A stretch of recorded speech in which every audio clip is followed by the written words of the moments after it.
एक रोगी रात में नहीं सोएगा, एक भोगी रात में नहीं सोएगा, और एक योगी भी रात में नहीं सोएगा, क्योंकि उसके लिए भी रात बहुत सहायक होती है।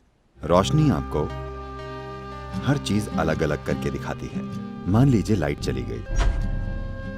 रात में कुछ ऐसा है कि सीमाएं थोड़ी धुंधली हो जाती हैं। तो योग के लिए, सेक्सुअलिटी के लिए, दोस्ती, नजदीकियां, पढ़ाई, फोकस, इन सभी चीजों के लिए रात ज्यादा सहायक लगती है।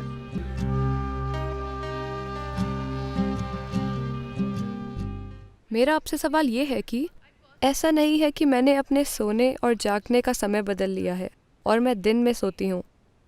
बात बस ये है कि मैं न सिर्फ पढ़ाई बल्कि बाकी चीज़ें भी रात में ज़्यादा कुशलता से कर पाती हूँ।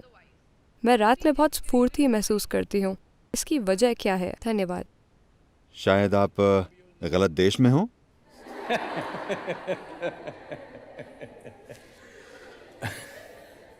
तीन तरह के लोग होते हैं जो रात में नहीं सोते।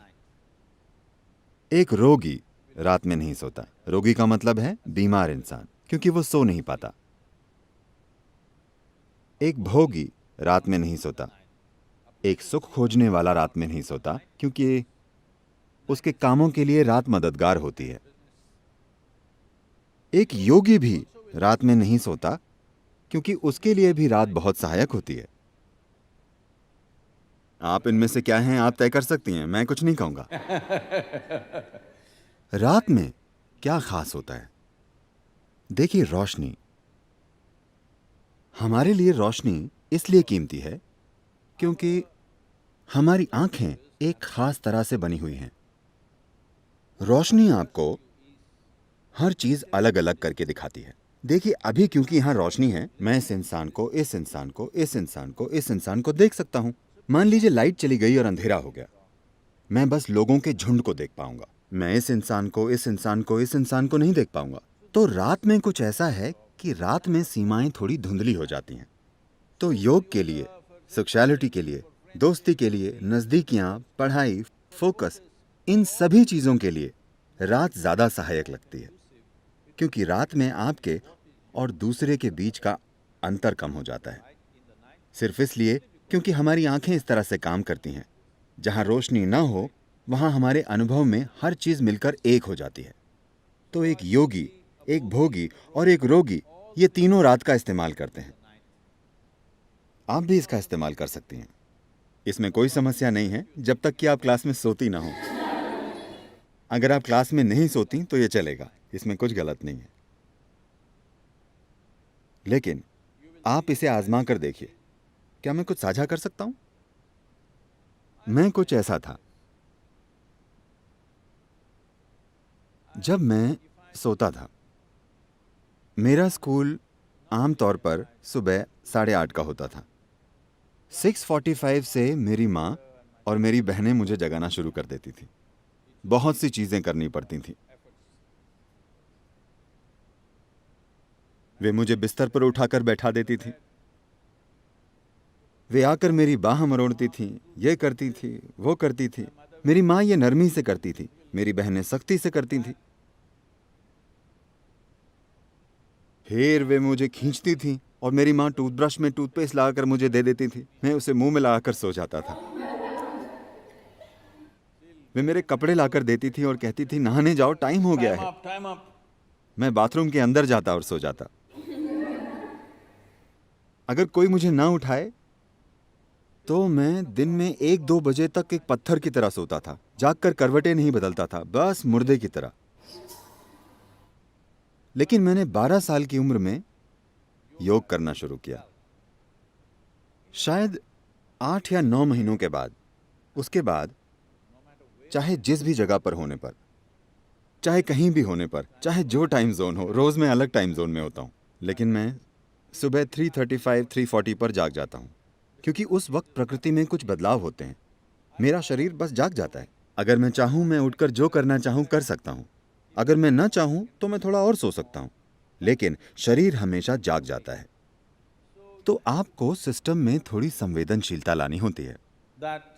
देखिए, आप इस धरती के अंश हैं, हाँ या ना? कोई इंसान अपने बारे में कुछ भी बकवास सोचे, लेकिन हम सब इस धरती से पॉपअप हुए हैं। आपने कंप्यूटर स्क्रीन पर पॉपअप देखे? Pop up. हाँ, आप बस पॉपअप हैं। आप गायब हो जाएंगे। आपको विश्वास नहीं होता कि आप चले जाएंगे। हाँ, मैं चला जाऊंगा?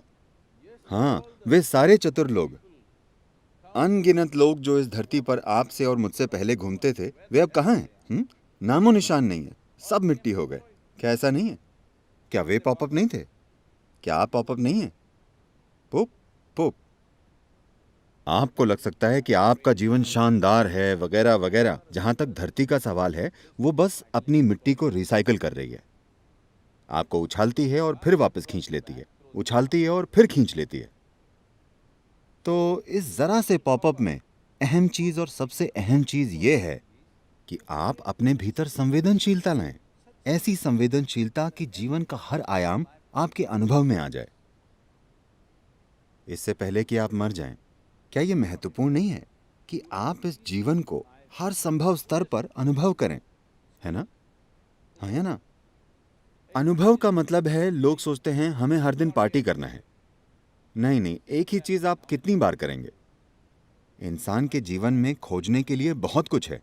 आपको संवेदनशील होना होगा। संवेदनशील से मेरा मतलब है, क्योंकि इस शब्द का एक गलत तरीके से इस्तेमाल किया जाता है। इस मायने में जब लोग कहते हैं अरे वो संवेदनशील है, तो मतलब होता है वो जरा सी बात का बुरा मान जाएगी। है ना? आपके जीवन का संवेदनशील होना और आपके अहम का संवेदनशील होना दो अलग चीजें हैं। जीवन के संवेदनशील होने का मतलब है कि अगर आप इस हॉल में आते हैं तो आप यहाँ मौजूद हर चीज का अनुभव करते हैं। आपसे कुछ नहीं चूकता। अगर आप बाहर जाते हैं तो आप किसी चीज से नहीं चूकते। जीवन के हर आयाम को आपके अनुभव में आना चाहिए। एक बार ऐसा हुआ, शंकरन पिल्लई ने काम करवाने के लिए गधा खरीदा। जिस आदमी ने गधा बेचा, उसने कहा, देखो ये बहुत संवेदनशील गधा है। आप उसे पीट नहीं सकते, आप बुरे शब्द नहीं बोल सकते, आप गधे को गाली नहीं दे सकते। शंकरन पिल्लई ने कहा, यह तो बहुत अच्छी बात है। हर दिन इन गधों को पीटते पीटते और गालियां देते देते थक गया हूं। इन गधों से काम कराने के लिए मुझे हर रोज घटिया शब्द बोलने पड़ते हैं। मुझे संवेदनशील गधा अच्छा लगा और उसने गधे की संवेदनशीलता के लिए थोड़े ज्यादा पैसे भी चुकाए और उसे घर ले आया। उसने गधे को बाड़े में रखा। कल सुबह उसे घर पर जाना था। वो वहां गया और गधे से बोला, चलिए हमें चलना चाहिए।